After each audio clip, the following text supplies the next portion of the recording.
Մետրոպոլիտենը արդեն շատ վաղուց դարձել է մի հարթակ, որտեղ կազմակերպվում են բազմաթիվ հետաքրքիր միջոցառումներ, ցուցահանդեսներ, տարբեր պարային ֆլեշմոբներ։ Մենք էլ ներկայացնելով հայ-հնդկական բարեկամություն հասարակական կազմակերպությունը ցանկանում ենք հնդկական մշակույթն ավելի տեսանելի դարձնել հասարակությանը։ Այդ պատճառով էլ դիմեցինք մետրոպոլիտենին եւ հավաքվեց մի թիմ, որում ներառվեցին նաեւ Երևանի բժշկական համալսարանի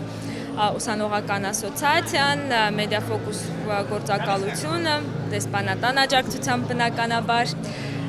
եւ կազմակերպվեց այս միջոցառումը։ Փակցված են լուսանկարներ անհավանական Հնդկաստան խորագրի ներքո, ներկայացված են ինչպես լուսանկարներ հենց այդ կազմակերպության արխիվներից, այնպես էլ մեր կազմակերպության երիտասարդների աշխատանքներն, ովքեր այցելել են Հնդկաստանը եւ հենց իրենք լուսանկարել են, այսինքն Հնդկաստանը հայերի աչքերով։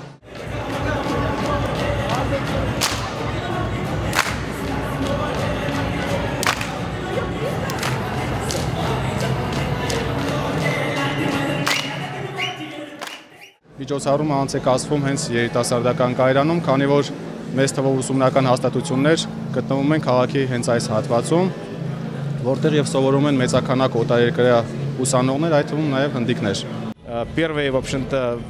Սա հնդկական մշակույթը ներկայացնող առաջին ֆլեշմոբն է։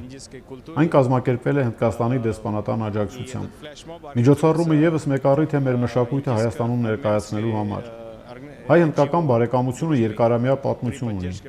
Վերջին 20 տարում երկու երկրների միջև հարաբերությունները ավելի են սերտացել։ Մենք համագործակցում ենք տարբեր ոլորտներում՝ մշակույթ, կրթություն, առևտուր։ Ապրանքաշրջանառության ծավալները թեև մեծ չեն, տարեկան մոտ $100 միլիոն, սակայն առևտուրը աշխուժացնելու հնարավորություն կա։